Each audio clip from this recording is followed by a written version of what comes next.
దేశమంతా కులగణన జరగాలి, ఎవరెంతో తేలాలి. మోదీ ఆర్ఎస్ఎస్ కు ఇది నచ్చదు, అందుకే అడ్డుకుంటున్నారు రాహుల్ గాంధీ. తెలంగాణలో మేము చేసిన కులగణన దేశానికే ఆదర్శం. బీసీలకు 42% రిజర్వేషన్లు చారిత్రాత్మకం. ఇంకా మొత్తం కాలేదులే కానీ, పూర్తి స్థాయిలో కాలే కానీ ప్రయత్నం చేశారు. కాంగ్రెస్ పార్టీ తెలంగాణలో ఓ డేర్ స్టెప్ అయితే ఖచ్చితంగా వేసినట్టే. మరి మోదీ గారు ఆలోచన చేయాలి.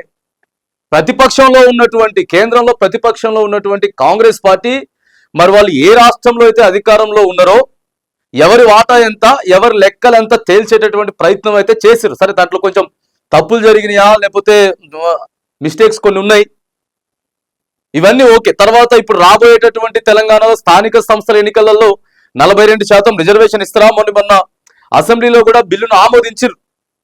అట్లా స్టెప్ బై స్టెప్ బీసీలకి న్యాయం చేసేటటువంటి ప్రయత్నం, అంటే ఎవరి వాటా వారికే. మరి మోదీ గారు ఎందుకు దీనికి ముందుకు వెళ్ళట్లేదు?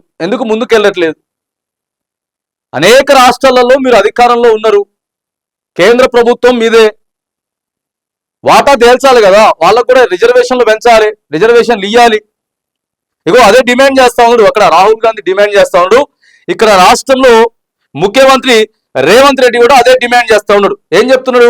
బ్రిటిషర్ల కంటే బీజేపీ వాళ్ళే డేంజర్ అని చెప్తున్నాడు. వాళ్ళను తరిమినట్టే వీళ్ళను తరమాలి సీఎం రేవంత్ రెడ్డి. రాహుల్ది గాంధీ ఆలోచన, మోదీది గాడ్సే ఆలోచన అంటున్నాడు. బీజేపీని తెలంగాణలో అడుగు పెట్టనివ్వం, కులగణనపై ప్రశ్నిస్తారని రాహుల్ కు పార్లమెంట్ లో మైక్ ఇవ్వలేదని ఫైర్. ఏఐసిసి సమావేశాల్లో ముఖ్యమంత్రి ప్రసంగం చేస్తా ఉన్నాడు. ఇక బ్రిటిష్ వాళ్ళ కంటే దారుణం అయిపోయినారు బీజేపీ వాళ్ళు. బాగా చెప్తాం, మరి మేము కులగణన చేసినాం, కులగణన మీద ఇంకా ముందుకెళ్తా ఉన్నాం, మళ్ళీ బీసీలకి అధిక ప్రాముఖ్యత ఇవ్వబోతా ఉన్నాం. అట్లాగే అన్ని రాష్ట్రాలలో మోదీ గారు కూడా ఇవ్వాలని చెప్తా ఉన్నారు. ఎందుకు ఇస్తారు? మోదీ గారు ఇయ్యారు.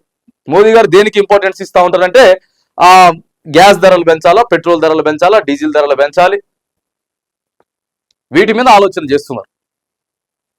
లేదు మోదీ గారు ఏం సంబంధం ఉన్నది, ఆడ ట్రంప్ టారిఫ్ రేట్లు అవి ఇవన్నీ కూడా పెంచుతా ఉంటే సో ఈడ ప్రభావం చూపుతా ఉందని చెప్పేసి అంటుంది. సరే, పెంచిర్రు అనుకుందాం.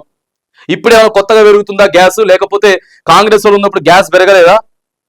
ఇప్పుడే గ్యాస్ పెరిగిందా? ప్రతి 15 సంవత్సరాల నుంచి ఓ 50, 100, 20, 30 పెంచుకుంటూ వస్తూనే ఉందని చెప్పి సో ఇట్లా మాట్లాడతారు. మళ్ళీ సరే, మాట్లాడితే రైట్, ఓకే, వదిలేద్దాం. మరి ఎందుకు కులగణన చేస్తలేరు? బీజేపీ ప్రభుత్వం చిత్తశుద్ధి ఉంటే బీసీల మీద ఎందుకు ఒక అడుగు ముందుకేయట్లేదు? ఓ డేర్ స్టెప్ కాంగ్రెస్ పార్టీ వేసింది కదా తెలంగాణలో, మీరు ఎందుకు చేయలేకపోతా ఉన్నారు? అసెంబ్లీలో మొన్న బిల్లు కూడా ప్రవేశపెట్టిరు కదా, బిల్లుకు ఆమోదం తెలిపిరు కదా కాంగ్రెస్ పార్టీ. కొంత చర్చ నడుస్తూ ఉంది కదా, ఏ మూలకెళ్ళినా కూడా ప్రస్తుతం ట్రెండింగ్ టాపిక్ అదే నడుస్తూ ఉంది కదా, బీసీ కులగణన మీద చేయాలి. మరి బాజాప్తా చేయాలి. దాని గురించి మాట్లాడుతున్నట్టే ఆయన ఏం చెప్తున్నాడట, ఆయన మాట్లాడాలి, ఆయన చెప్పాలనుకుంటే మైక్ ఇస్తలేరట. ఎవరెంతో తేలాలి, ఖచ్చితంగా తేలాలి. ఎవరెంతో తేలాలి, ఎవరి వాటా ఏంది, ఎవరి పర్సంటేజ్ ఏంది అనేది తేలాలి. మా సీఎం రేవంత్, మా టీం దృఢ సంకల్పంతో కులగణన చేపట్టారు. 90% మంది బీసీలు, ఎస్సీలు, ఎస్టీలు, మైనారిటీలు అని తేలింది. తెలంగాణలోనే కాదు, అన్ని రాష్ట్రాల్లో ఇదే పరిస్థితి ఉంది. 50% రిజర్వేషన్ల పరిమితిని ఎత్తివేయాలి. మేము తెలంగాణలో మొదలు పెట్టాం. పార్లమెంట్ లో మోదీ కులగణన బిల్లు తెస్తే వెంటనే మద్దతిస్తాం. ట్రంప్ టారిఫ్లపై ఆయన ఎందుకు నోరు విప్పుతలే? ఆర్థిక తుఫాన్ పొంచి ఉంది, కోట్ల మంది నష్టపోతుందని ఆందోళన. వక్ చట్టం మతం రాజ్యాంగంపై తాడి అని వ్యాఖ్య. అహ్మదాబాద్ లో ముగిసినటువంటి ఏఐసిసి సమావేశాలు. సో అహ్మదాబాద్ లో జరిగినటువంటి విషయంలో దేశమంతా కూడా కులగణన జరగాలని చెప్పి ప్రధానంగా రాహుల్ గాంధీ డిమాండ్ చేస్తా ఉన్నాడు. తర్వాత తెలంగాణలో మరి ఖచ్చితంగా చేసిర్రా కులగణన? ఓకే, ఒక చర్చ అయితే నడిచింది. దేశవ్యాప్తంగా కూడా కులగణన నుంచి కొంత మీరు మాట్లాడేటటువంటి ప్రయత్నం చేస్తా ఉన్నారు. కానీ జరిగిందా? మరి బీసీల సంఖ్య తక్కువ చేసి చూపించిర్రా? స్థానిక సంస్థల ఎన్నికల్లో పూర్తి స్థాయిగా రిజర్వేషన్లు ఇవ్వబోతా ఉన్నారా?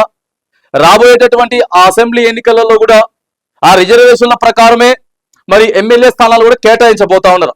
వీటన్నిటి మీద ఖచ్చితంగా క్లారిటీ ఇవ్వాలి. బీసీ కులగణన అనేది ఏదైతే తెలంగాణలో చర్చనీయాంశంగా మారిందో, మరి దేశం మొత్తం కూడా బీజేపీ కూడా బీసీలకి న్యాయం చేయాలి, కులగణన చేయాలి. దేశం అంతటా కూడా కులగణన ఖచ్చితంగా చేయాలి.